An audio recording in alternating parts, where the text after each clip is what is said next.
وقت اور زندگی۔ ایک دریا کے کنارے پر ایک فقیر روز آ کر بیٹھ جاتا تھا۔ وہاں سے آنے جانے والے لوگ اسے دیکھتے پر کوئی کچھ نہ کہتا۔ ایک دن ایسے ہی وہ فقیر دریا کے کنارے بیٹھا ہوا تھا کہ ایک آدمی نے اس سے پوچھا، بابا جی، میں روز آپ کو دیکھتا ہوں، آپ روز صبح اس دریا کے کنارے بیٹھ جاتے ہو اور پانی کو دیکھتے رہتے ہو، اس کی کیا وجہ ہے؟ فقیر نے جواب دیا کہ میں انتظار کر رہا ہوں، سارا پانی گزر جائے تو پھر دریا پار کروں۔ یہ سن کر وہ آدمی بولا، بابا جی، ایسا کیسے ہو سکتا ہے؟ نہ پانی ختم ہوگا، نہ ساری زندگی دریا پار کر سکو گے۔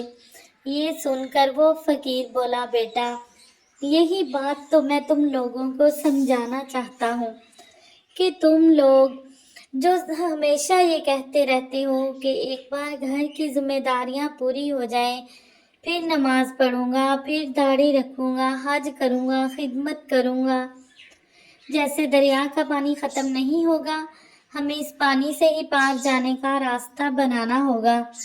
اسی طرح زندگی ختم ہو جائے گی، پر زندگی کے کام اور ذمہ داریاں کبھی ختم نہیں ہوں گی۔